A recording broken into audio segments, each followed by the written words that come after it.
We are on our way back home after a nice stint in Calgary, hopeful about all the work that we will do in the next 2 weeks and all the progress to be made on the house. Joanne and I decided that we would try to make a video every 2 days to better grasp the creative process behind a successful YouTube video, our own creative bootcamp. Seeing as we must quarantine for 2 weeks, it seems like there's no better time to dive headfirst into something like this. Even if we do not stick with such an aggressive video release schedule, their experience should prove beneficial in working out all the kinks in our process, or lack thereof.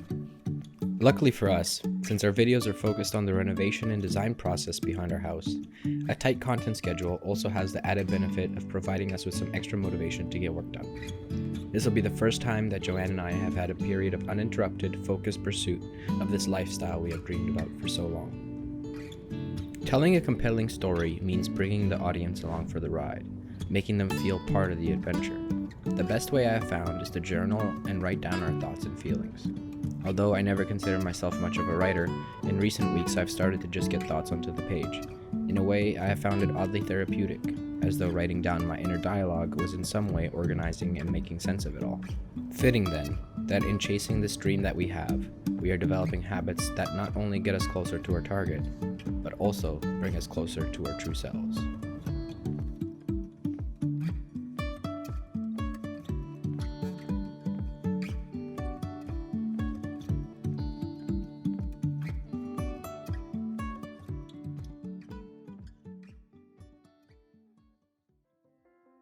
Today, Doobie is 5 months old. Born on Christmas Day, he was the best Christmas gift I've ever received. Seeing his personality develop has been one of the most rewarding aspects. He loves people and other dogs, and would play with anyone for hours if he could. His friendly nature will be beneficial once we have children. He just gets excited about everything, which I find very inspiring. It allows me to take a step back and enjoy details that usually go unnoticed. For example, when we go on walks, whether in the woods or on the beach, he stops to smell everything. In the same way, I look for things I've never seen before on the path that we have always taken.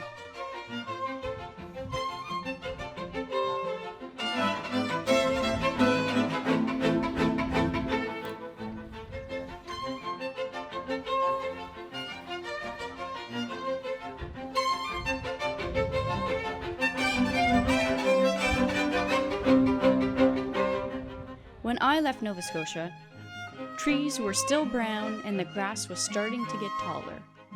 On our drive back yesterday, I was in awe at how lush the greens were and at the beauty of the blooming flowers. David even made a comment about how fresh the air smelled because there was more life in the vegetation.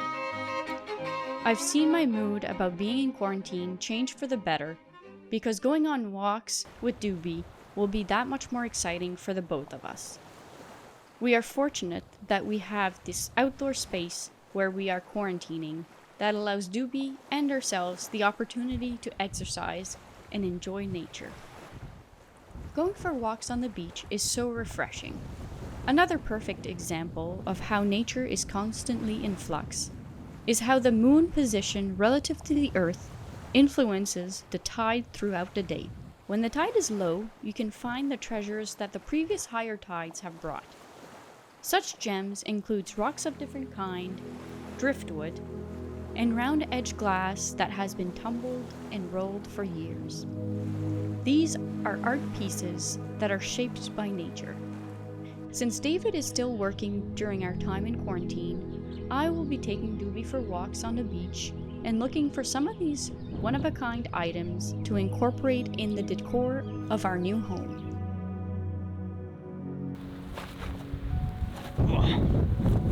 Hello! Hi, welcome back. We just wanted to give you guys a little update. So we were hoping to be at the house by now, but unfortunately the plumber is still there doing some work. And the carpenter. And because we're quarantining, obviously we can't go there yet. Until they're done. So they're going tonight. So if they finish what they're doing, we might be able to go tomorrow. Another thing that we need to be cautious about is that there was a exposure on our flight here. We just found out, so we're kind of determining what we need to do and all that. Just a few hiccups, but you know, just gives us more time here to relax and enjoy the nature. We'll hopefully be at the house soon and give you guys a quick tour of where we're at with everything, and a little tour for ourselves too, because some work's happened while we were gone. So it's time to get to work. So please subscribe. It's free. Help plant a tree.